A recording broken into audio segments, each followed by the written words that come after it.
Todos estos libros tenemos que conservarlos, digitalizándolos con BookConnex. Tengo aquí sobre la mesa un objeto que es, de verdad, una auténtica cápsula del tiempo. A ver, a ver. Es un manual de 1972.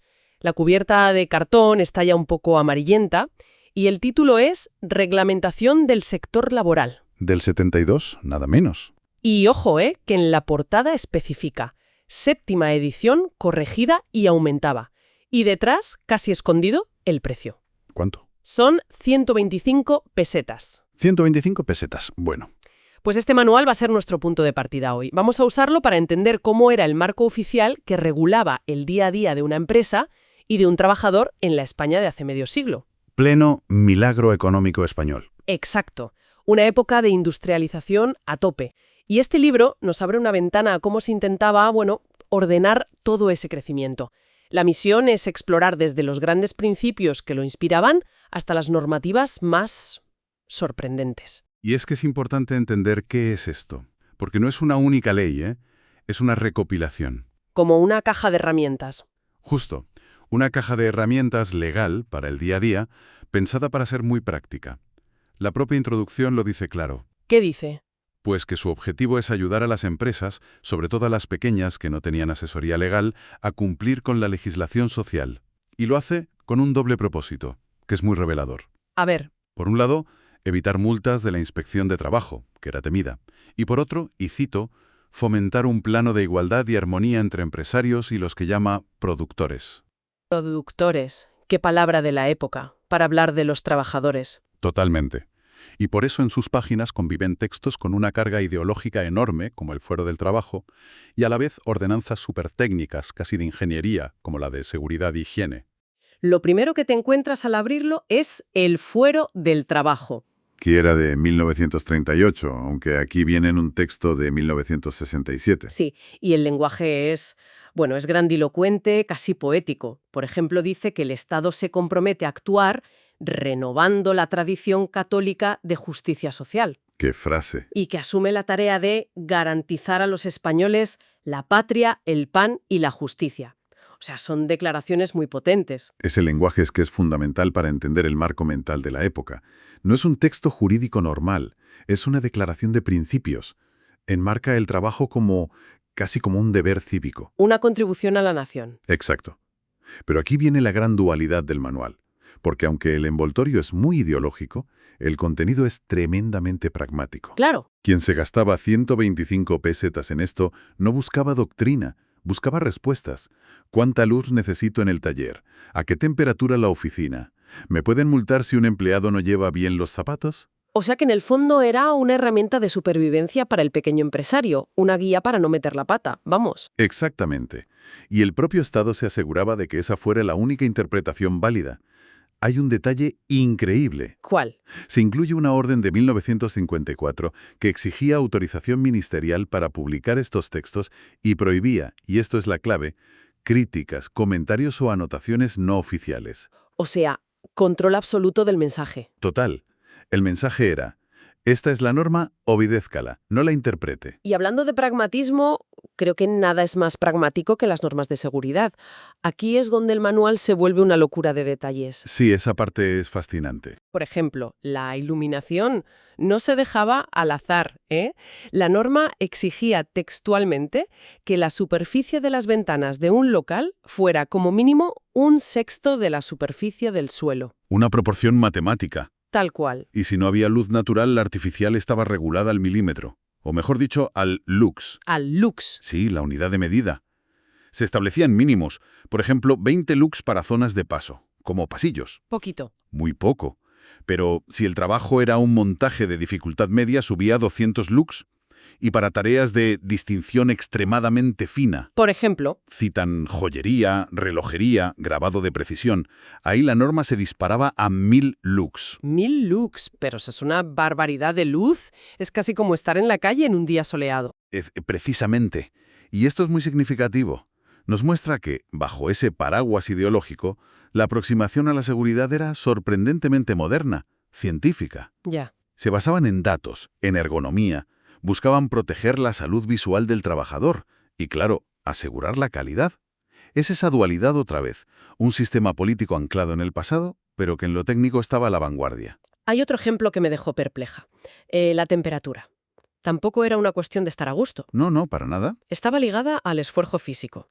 Para trabajos sedentarios, una oficina, el manual pedía entre 17 y 22 grados. Un rango razonable. Sí, pero para trabajos con acusado esfuerzo muscular, como un operario de carga, la horquilla bajaba a entre 12 y 15 grados. Claro, la lógica es puramente fisiológica. Totalmente. El propio esfuerzo ya genera calor, y había que evitar el estrés térmico. Buscaban el punto de máximo rendimiento y mínima fatiga. Y no se quedaban ahí, ¿eh? Regulaban también la humedad. ¿La humedad también? Sí. La norma general era entre el 40 y el 60%.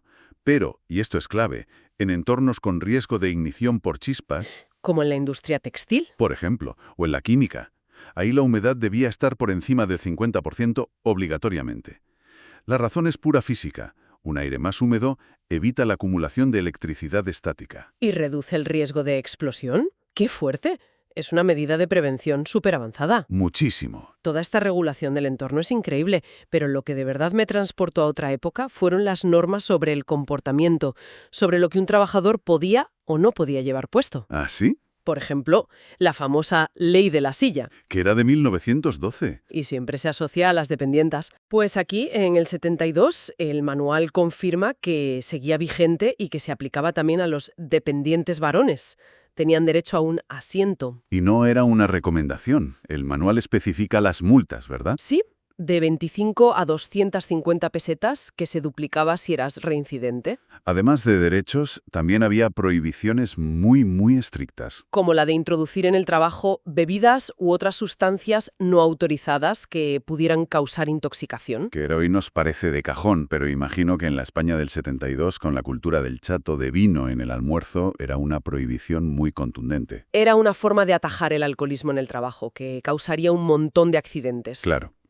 Y en esa línea de prevención, las normas sobre la vestimenta eran, increíblemente específicas. Sí, esa parte es asombrosa. Hay una lista detalladísima de elementos prohibidos para trabajadores que operaban con máquinas con riesgo de enganche. La lista es larga. Larguísima. Corbatas, bufandas, cinturones que no fueran ceñidos, pulseras, cadenas, collares y anillos. O sea, adiós a los medallones de oro y a las corbatas anchas de los 70. La moda de los 70, prohibida en la fábrica. Es una paradoja. El fuero del trabajo te habla de dignidad de la persona humana, pero la seguridad te quitaba desde el anillo de casado a una medalla. Y esa especificidad llegaba a otros oficios. Para los electricistas era aún más preciso, ropa sin accesorios metálicos. Y lo más importante, el calzado, sin herrajes ni clavos en las suelas. Ni clavos en las suelas. Nada. Y este nivel de detalle no es arbitrario, ¿eh? Responde casi seguro a una casuística muy clara de accidentes. Cada prohibición de estas nace de un incidente real. No se dejaba nada a la interpretación. Pero claro, con este nivel de detalle tan obsesivo, me surge una duda. ¿Cómo se controlaba todo esto? Parece una tarea titálica. Bueno, el sistema de control era igualmente metódico. Había un ejército de inspectores midiendo ventanas y revisando suelas de zapatos. Casi. La figura central era la inspección de trabajo, y su herramienta clave en cada empresa era el libro de visitas. El libro de visitas. Que era obligatorio, ¿eh? Y no era un cuaderno de notas. Era un documento oficial, con páginas numeradas. En él, el inspector dejaba constancia de cada visita, de las irregularidades y de los plazos para subsanarlas. O sea que era como el historial médico de la empresa en materia laboral. Exacto. Y más que un historial, era una espada de Damocles.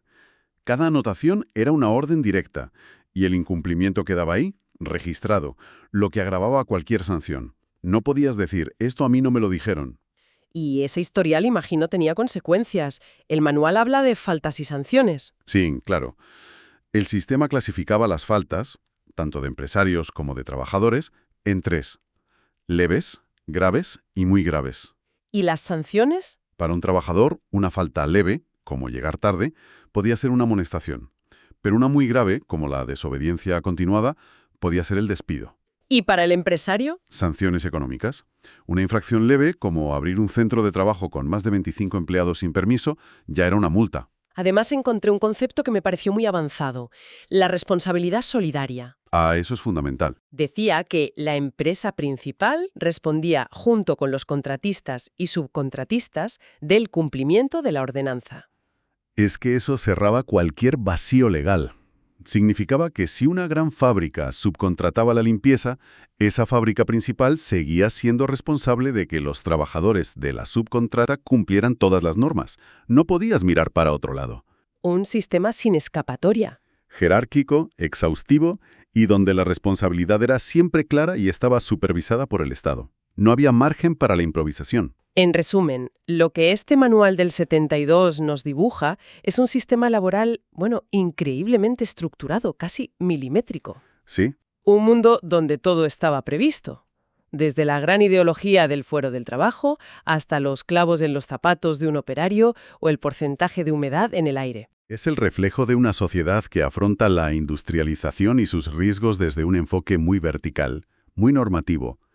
Más allá de la retórica, revela una confianza casi absoluta en la regulación técnica. En la especificación detallada. Exacto, como el mejor método para gestionar las relaciones laborales y sobre todo para prevenir accidentes. La idea es que si todo está escrito y medido, los riesgos se pueden controlar. Y esto nos lleva a una reflexión final. El reglamento es de 1972, pero el propio texto está lleno de notas que dicen que muchos artículos ya se estaban modificando en ese momento. Lo que demuestra lo vivo que es el derecho laboral. Claro, y esto nos hace pensar, ¿cómo contrasta el espíritu de estas normas tan detalladas, tan prescriptivas, con los enfoques actuales sobre seguridad y salud en el trabajo? ¿Que son mucho más flexibles? Mucho más. Hoy se habla de gestión de riesgos, de evaluación continua, de adaptar las normas a cada puesto, en lugar de estas reglas fijas para todos. Y la pregunta que queda en el aire es, ¿estamos hoy, con nuestros sistemas, más o menos protegidos que bajo un sistema tan explícito y milimétrico como el que acabamos de explorar?